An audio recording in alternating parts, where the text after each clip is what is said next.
आज हम बात करने वाले हैं फिनलैंड सागा के एक एपिक स्टार्ट की, जहां हम देखते हैं एक ऐसी स्टोरी जो सिर्फ रिवेंज पर नहीं बल्कि फ्रीडम, पेन और वॉरियर के सच्चे मीनिंग पर बेस्ड है।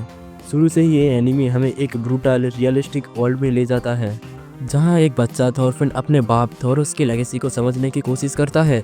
चलिए बिना टाइम वेस्ट किए एपिसोड 1 एंड 2 की कंप्लीट एक्सप्लेनेशन देखते हैं।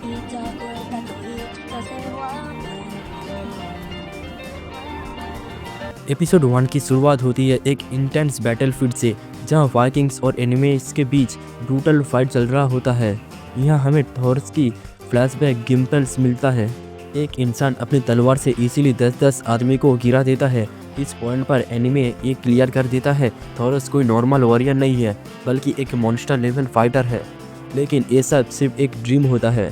ड्रीम से जागकर हम करंट टाइमलाइन में आते हैं, आइसलैंड के एक पीसफुल गाँव में, जहाँ थॉरफिन अपने फैमिली के साथ रहता है। थॉरफिन एडवेंचरस और क्यूरियस नेचर का, उसको रोज लीफ इरिक्सन की विनलैंड वाली कहानी सुनना पसंद है। एक लैंड जहाँ हरियाली है, लाइफ पीसफुल है और वॉर की कोई नामो निशान नहीं है। ये फिनलैंड फ्यूचर में थॉरफिन का सपना बनेगा। इसके बाद एपिसोड में हमें थॉरस की रियल पर्सनालिटी को देखते हैं। वो हल्का सा स्ट्रिक्ट है पर दिल से बहुत अच्छा फादर है। उसका मन वॉर और फाइटिंग से बिल्कुल दूर हो चुका है। गांव वाले उसको रिस्पेक्ट देते हैं, पर थॉर्स खुद हमेशा शांति को चूज करता है। एक मूवमेंट में थॉर्स और लीफ गांव के लोगों की हेल्प करता है, जब उन्हें आइस के नीचे फंसा हुआ एक आदमी मिलता है। उसकी कंडीशन बहुत खराब होती है, पूरा बॉडी फ्रोजन घाव से भरा हुआ। लीफ एक्सप्लेन करता है कि इसे किसी गुलाम ट्रेडर ने ब्रूटल ट्रीटमेंट दिया होगा। थॉर्स उस गुलाम को अपने घर में ले आता है और उसका ट्रीटमेंट करने लगता है।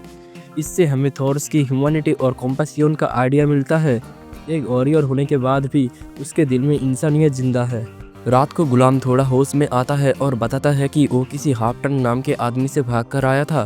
गांव के लोग गुलाम को फ्री करने की बात करते हैं और नेक्स्ट डे हाफ्टन गांव में आकर गुलाम को रिटर्न करने की डिमांड करता है। यहाँ थॉर्स एक स्ट्रॉन्ग डिसीजन लेता है। वो अपने खुद का गोद देकर गुलाम को फ्री कर लेता है। ये मूवमेंट इम्पोर्टेंट है क्योंकि ये शो करता है कि थॉर वॉर से भागने के बाद भी एक अलग लाइफ स्टार्ट कर चुका है, जहां जिंदगी का वैल्यू सबसे ऊपर है। अनफॉर्चुनेटली गुलाम मर जाता है, पर थॉर्स उसको रिस्पेक्ट के साथ दफना देता है। ये सीन थॉरफिन पर बहुत इफेक्ट करता है। उसका दिमाग में पहली बार ये बात सेट होती है कि दुनिया वॉर और नफरत से भरा हुआ है। एपिसोड की एंड में एक मिस्टीरियस शिप नजर आता है समुंदर में, जूम्स वाइकिंग का शिप, जिनके साथ थॉर्स का एक पुराना डेंजरस कनेक्शन है। एपिसोड 2 की स्टार्ट होती है आइसलैंड के ठंडे और शांत एटमॉस्फेयर से, जहां थॉर्स गांव में अपनी नॉर्मल जिंदगी जी रहा होता है। पर इस शांति के पीछे एक असली पास्ट छुपा था, जिससे खुद थॉर्स भी भूलना चाहता है। गांव के बच्चे स्नो में खेल रहे होते हैं और तभी थॉरफिन अपने बाप के वॉरियर स्टोरी के बारे में क्यूरियस होता जाता है। उसको बिल्कुल भी आइडिया नहीं थॉरफिन एक टाइम पर दुनिया का मोस्ट पावरफुल वॉरियर्स में से एक था। गांव का शांति को तोड़ते हुए एक बड़ा शिप एंट्री होती है फ्लॉकी का। फ्लॉकी जूम्स वाइकिंग्स का डेंजरस कमांडर है। फ्लॉकी थॉर से मिलकर एक हेवी न्यूज़ देता है, किंग स्वेन ने उसको वापस वॉर में बुलाया है। थॉर ये सुनकर शौक नहीं होता, पर अंदर अंदर उसका चेहरा बता देता है कि वो वापस इस रास्ते में जाना नहीं चाहता। गांव में सब लोग कंफ्यूज्ड हैं क्योंकि थॉर्स तो अब एक पीसफुल आदमी है, बट सच तो यह है फ्लॉकी का ऑर्डर सिर्फ एक एक्सक्यूज है। फ्लॉकी पर्सनली थॉर से नफरत करता है क्योंकि थॉर्स एक टाइम पर बैटलफील्ड छोड़ के चला गया था, जो जूम्स वाइकिंग्स के रूल्स के हिसाब से एक बड़ी क्राइम थी। फ्लॉकी का असली एम है थॉर्स को ख़त्म करना। थॉर्स अपनी फैमिली को ये बताता है कि वो वॉर में जाने वाला है। हेल्गा और येल्वा दोनों टेंशन में आ जाते हैं, लेकिन थॉर्स के पास कोई ऑप्शन नहीं होता। गांव के लड़के एक्साइटेड हो जाते हैं वॉर को एक एडवेंचर समझकर, पर थॉर्स उन्हें क्लियरली बोल देता है वॉर कोई ग्लोरी नहीं होती। ये लाइन थॉर्स की इनर फिलोसफी को दिखाता है।